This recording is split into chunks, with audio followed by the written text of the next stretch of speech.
Bien, aujourd'hui je reçois Mélissa du musée de Tahiti et des îles. Bonjour Mélissa, quel bon vent t'amène? Yorana Martine, eh bien je viens vous parler de l'exposition qui s'ouvre au public à partir du 15 septembre au musée de Tahiti et des îles. Donc voilà, c'était pour vous présenter un peu cette exposition, cette grande exposition qui durera jusqu'en mars 2017. Ah, quand même, c'est bien, il y a du temps. Oui. Et voilà, donc c'était pour vous présenter un peu. Donc cette exposition mettra en lumière un objet emblématique des îles Marquises, le tiki.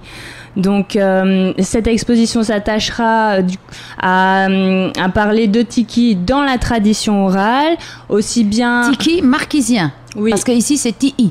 Voilà, et pour les îles Marquises c'est tiki.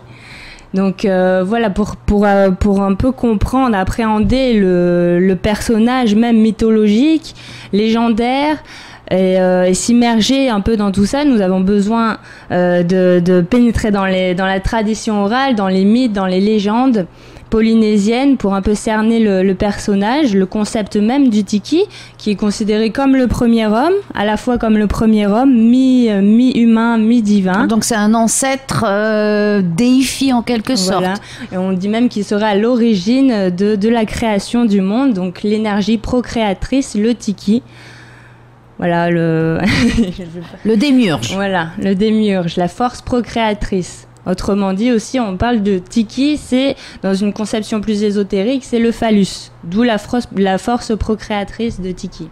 Heureusement qu'il y a les femmes quand même. Tu ne pouvais pas m'empêcher de le dire. Nous, on est le calice, voilà, on est le Saint Graal. C'est ça, donc. Le Saint Graal, oui, tu as tout à fait raison. Totalement. Hein. Et donc, on va appréhender tiki donc, dans la tradition orale, qui après sera déclinée via le motif, qui se retrouve aussi bien dans la sculpture que dans le tatouage ou les objets, parce que y a une profusion incroyable du motif tiki dans les objets marquisiens particulièrement, qui se retrouvent partout. Est-ce qu'il y avait plus de religion pour le tiki aux Marquises que dans les autres archipels? En tout cas, on le retrouve. On le retrouve aussi bien, voilà, comme je vous ai dit, dans les objets du quotidien, qui servent aussi à la vie de tous les jours. Parce qu'on a retrouvé des objets anciens de toute façon. Voilà, oui. Et aussi dans les statues monumentales, dans les statues anthropomorphes, on dit, qui représentent l'humain, que dans les traditions, dans les mythes et les légendes. Donc c'est un peu cerner le thème du tiki à travers la tradition orale, le motif, la statue et les objets et sa présence dans les objets. Donc c'est une belle exposition. Comment vous avez fait pour récupérer tous les objets? Parce que je pense ils étaient dispersés. Oui, donc plus d'une centaine d'objets seront exposés. La plupart de ces objets proviennent des collections du musée de Tahiti et des îles. Il y en a aussi qui sont issus de prêts de collectionneurs privés et aussi des collectivités des îles Marquises, notamment un tiki qui vient tout droit de Wahuka. Ah oui. Donc c'est la première fois qu'ils voyagent. Oui, voilà. On l'a un petit peu sacralisé, une petite prière quand même pour pas l'énerver. Sans doute. En tout cas, si le tiki a bien voulu prendre l'avion, c'est qu'il était d'accord. Comme nous a dit le maire, si le tiki ne veut pas prendre l'avion, l'avion ne décollera pas. Donc là, s'il est arrivé à Tahiti, c'est que... Ça y est arrivé, hein. Voilà. Bon, ouf. Peut-être qu'il va pas vouloir repartir. C'est ça.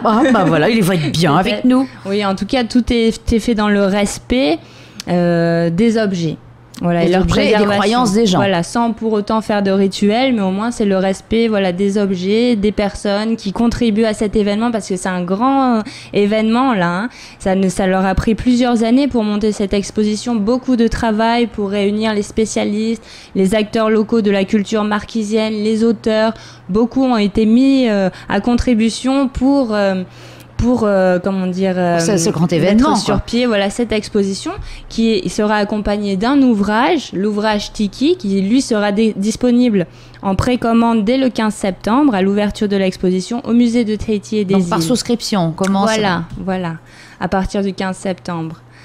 Donc un très bel ouvrage, encore inédit sur le sujet. Et je voulais aussi vous parler surtout de la journée d'échange-conférence qui aura lieu le 15 septembre au Méridien Tahiti, un de nos partenaires, dans la salle Matisse.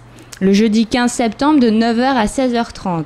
Ah oui, c'est une grande journée de débat conférence. Oui, voilà, à laquelle nous accueillons Monsieur Stéphane Martin, président directeur du musée Quai Branly Jacques Chirac, qui lui aussi fera l'ouverture et qui reviendra sur l'exposition Matahuata. Oui, qui a eu lieu là-bas, à Paris. Voilà, donc maintenant c'est notre invité, c'est lui qui vient. Après, il y aura donc le ministre en charge de la culture, la directrice du musée de Tahiti des îles, Théano Jaillet. Il y aura aussi les collectivités des îles Marquises, notamment Wahuka, la commune de Wahuka, son conseiller municipal, l'Académie marquisienne qui sera présente aussi pour intervenir. Et là, beaucoup d'auteurs qui ont contribué à l'ouvrage Tiki, notamment, je cite, Hélène Guillot, Bruno Sora, Edgar Tetahiotupa, Michael Koch, Pierre et Marie-Noël Otino-Garanger et Taikihu Kena.